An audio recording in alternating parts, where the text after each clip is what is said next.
Good morning, you guys. Welcome back to the channel. So today we're going to be working on the Integra just a little bit. Don't get your hopes up too much, I know. I need to get some more work into it, but like I said, I do plan on tearing it down here soon, at least all the interior, building some stuff for it, swapping out some wiring.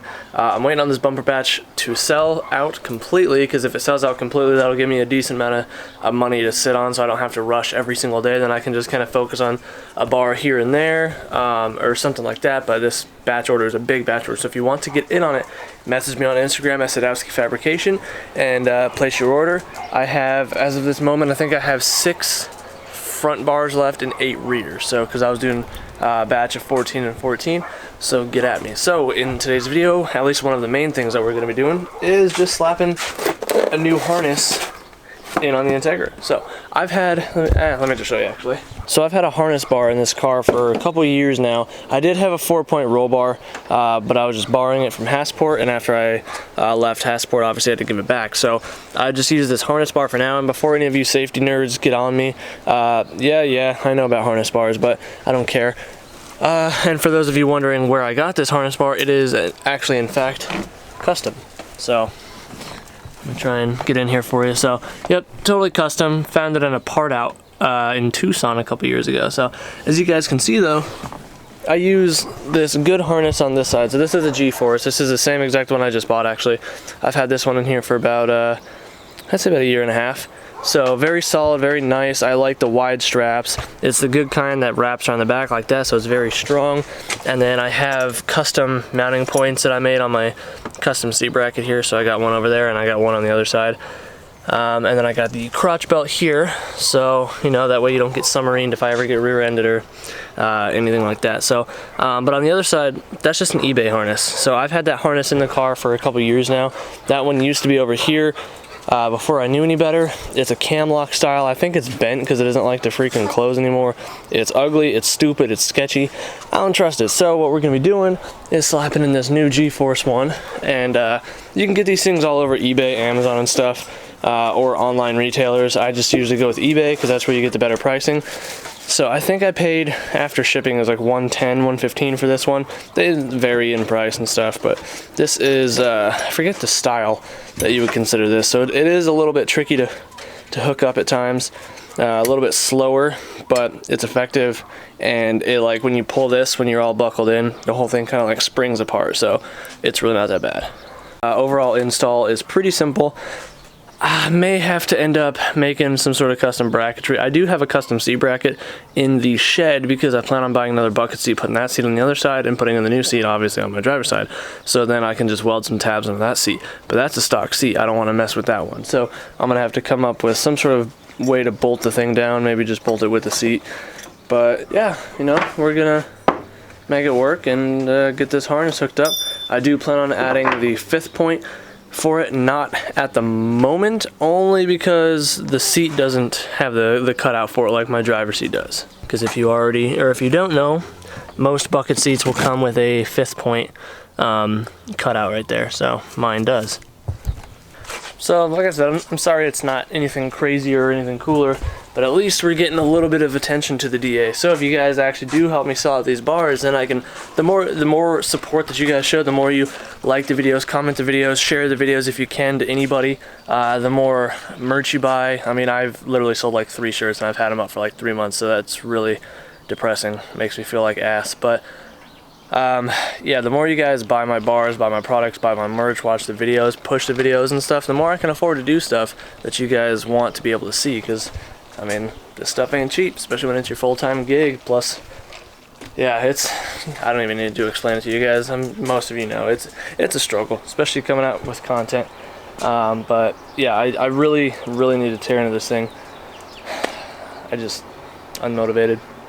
Well, first things first, let's get this old harness out of here.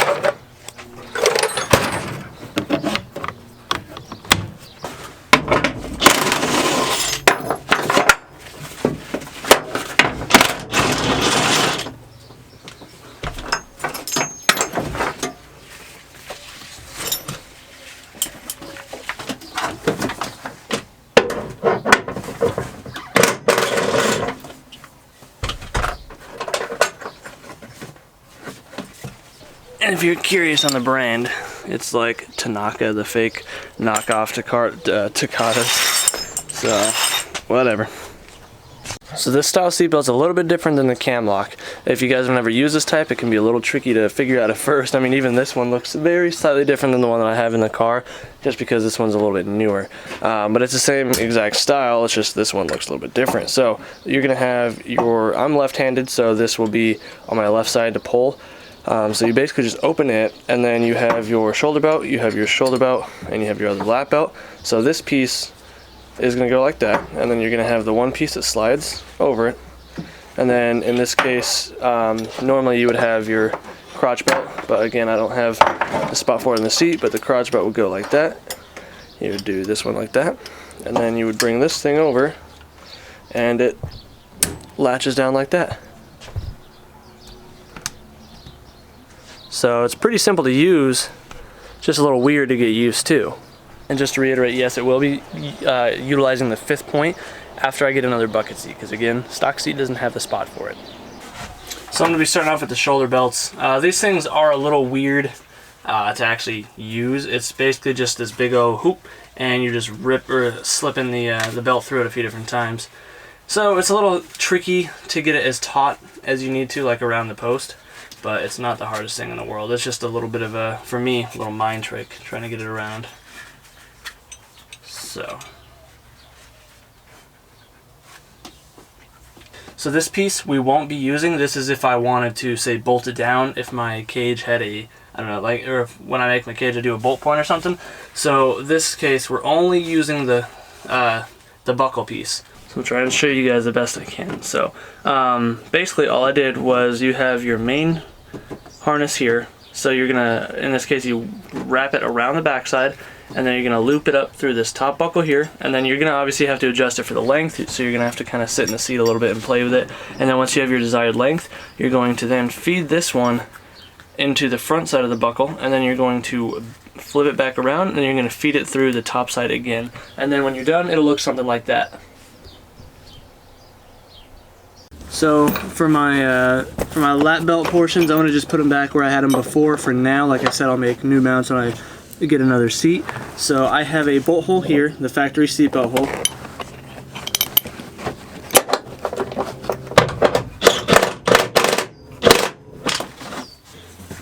So I got the lap belts put in, so we're gonna get these adjusted where we need them, and then we're gonna try and adjust these shoulder belts one at a time.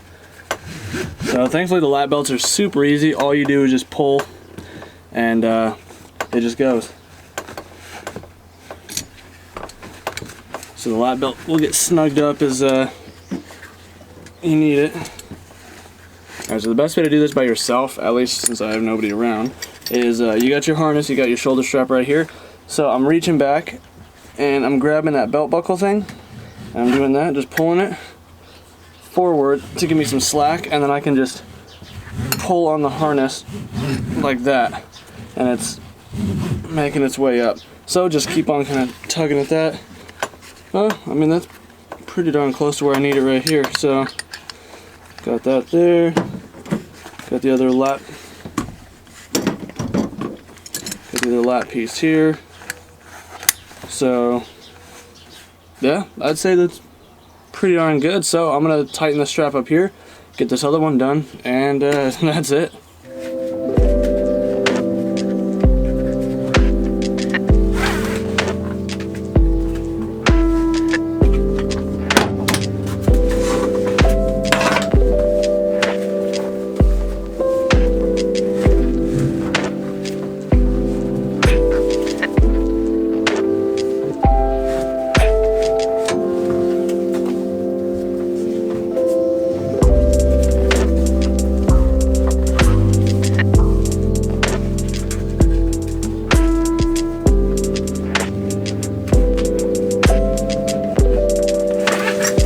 Played around with the adjustment a little bit more, feels a bit better, so I'm gonna call that good. And again, this will get snugged up, done a little bit better once the bucket seat's in here, but I very seldomly have passengers, but when I do, I wanted them to have at least a better, at least SFI certified harness, one that's gonna actually hopefully protect them a little bit more than the eBay one would, or than the knockoff one would.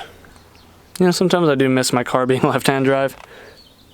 Not that I don't like right-hand drive, I absolutely love it, but it's just, I don't know, every now and again I sit over here doing something, working on the car, and it's just kind of weird. It's like, huh, I really did that, didn't I? I really hacked up this car that much. So now with both harnesses installed, well, I mean, this one was already installed. So now with the other one installed, we can wrap that one up. Well, I gotta get to work cutting some bars up and stuff. I gotta start prepping a bunch of material for the bumper bars because my parts that I have water jet cut are gonna be ready for me on Monday. So I'm gonna start just cutting all my my support legs, and that way if I run out of tube and I need more for the main bars, I can get some while I'm out on Monday because the support legs, there's so many of them. If I sell out all 28 bars, I need 56. Yeah, 56 legs, and that's a lot of cutting and that's a lot of notching. So I'm gonna go ahead and get to work on that, and we'll catch up with you guys in a few hours once I got some of that stuff done, knocked out of the way. Yeah, it's already getting hot though. Not looking forward to this. So I've been working on prepping material. I'm into the next day now. I just was cranking them out yesterday. So this bottom milk crate is all my front bar support legs. I still have to notch everything. I'm just trying to get these cut. So this is the rear bar support legs. And if you see, that's a pretty drastic cut. That's a 60-degree angle. So the only issue with that is my saws, none of my saws or either of my saws cut that. So I spent probably like an hour and a half yesterday fiddling around, and I was able to come up with this. So this is a little cutting fixture that I made. Nothing crazy, but I mean, you kind of get the idea. So I had to bolt it on here because the saw wants to pull. And when I'm holding this, it wants to pull the thing one way or another. So I used a riv nut because there's a hole like that. So I just hogged it out a little bit, used a riv nut, bolted it down. And basically this is cut to be 60. And then I have a little nut on here, and I just lock it in like that. Take my wrench, snug it up, and then you can't move that tube at all. So then I can just free feed it and not lose my hand, because the first batch of these things that I made, the first 5 that I sold a couple weeks ago, I had to cut them all by hand, and doing that, my thumb was very close to like the blade like that, so I was like, a little sketchy. So, just gotta crank more of these out. I'm not gonna do that for the rest of the video, because I just got a customer dropped off a car. So this is an EM2 Civic, I think, K20, I don't know, something like that, the 02 to 05 style. Normally the worst one, but this one isn't that bad because it's got a K-swap. So I think this one's just a K20 A3, so with a 5-speed, just RSX base swap, but it's a daily driver. As you can see, it doesn't have any flashy wheels, stock suspension, all that stuff. It belongs to one of my buddies. His name is Brandon. So he hit me up and wanted to get an exhaust built. So he's got a whole bunch of goodies here. We got a whole bunch of pipe, flanges, V-bands, resonator, big old vibrant muffler, a tip. So I'm going to start this right now and just make my normal rounds, run through this exhaust, try and get it built up for him. It's just mild steel, so we're just going to be MIG welding it, and yeah, try and make it look nice, and hopefully should sound good. And every vibrant performance pieced together exhaust that I've built, I guess, always sounds fantastic, so I'm sure this will sound just as good. Okay, so I was mistaken. We're actually only doing a cat back, so this whole section up here is all nice new stuff, new cat. He's already got his sensors in there, so we're just building it from this point to the tailpipe. So this just came pretty simple. Oh, I guess it's not really much simpler because, I mean, granted the cat section's only a couple extra inches, but yeah, well, I'm gonna start pulling this exhaust off and get my ducks in a row and start working, start welding. Okay, pea shooter exhaust is off, so there it is in its factory orientation. So this one's going to start off pretty simple. This is what we're working with because it starts at 2.5 by the cat. So we have the 2.5 flange, and then this is a 2.5 to 3-inch adapter, and then from the 3-inch, obviously we're going to build the 3-inch all the way back. So looking now, I see there's a cutout right before the control arm up here for the resonator, because otherwise it's very tight under here. So we're going to put the resonator right there, and then obviously the muffler we're going to hang up right there. That bird just almost hit me. See? Nice little tip. I swapped over to the GoPro because that camera is, I don't know, it doesn't like to go under here for whatever reason, the lighting. So this piece obviously is the tailpipe section. I'm gonna end up waiting until tomorrow to weld all the exhaust stuff, because I do want to TIG this. I don't want to have the nice stainless stuff MIG welded. So we'll wait till tomorrow to even weld the exhaust. I almost got the whole thing finished up though, or at least being finished up, being pieced together. Okay, so as you can see, car or exhaust kind of, gosh, there's no room. I need to lift so bad. Okay, so cat comes off, got a flange, got our nice little S here, bunch of pieces, little pie cut there. And then over to here, straight section out, and then got the little S coming up here to the V band, and then we're gonna put the resonator, this guy, tuck this out right up here, so that'll get tucked up nice there, and then I can just straight shot it all the way back, so that'll be super easy. Just straight shot up over the sway bar and control arm here. I will be putting a jack under here to compress the suspension to see where exactly it's gonna lay or sit. But yeah, it should just be a straight shot all the way back. Okay, so I just finished building the last section. Got it all tacked together. So I just tack welded the hangers on so that way I could hang it. Obviously I'm gonna TIG the hangers on when I TIG the tip, and I'll cut the remaining sections off, but not too shabby. And then I'm gonna try and add the hanger up here, that guy. But I also just used a riv nut tool because I needed something to support it here, because this is obviously a lot heavier than the factory stuff. So I just used an M8 riv nut, and then I'm gonna use one of the hangers and just attach it right here to hopefully prevent this from sagging much. This is just big exhaust, so we don't have much space on top. We've got about an inch, and I can't really tuck it anymore because that thing there is almost touching. So hopefully it should be good on clearance. It does clear the subframe or the sway bar, so that's all I really cared about back there. But yeah, so I'm gonna have to get this hanger on, and then I'll have to wait till tomorrow because I am basically out of gas. So I gotta go in the morning, like I said, and get some more gas, and then we'll get this all welded up.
Okay, got the exhaust fully welded up. Was having some trouble TIG weld in the end here. I don't know why. It just, like, one is way thinner than the other apparently, so it was wanting to burn through. So, not gonna lie, it's pretty ugly on the TIG on the end there. Not happy with it, but it's at least all together. So, let's fire it up, see how it sounds.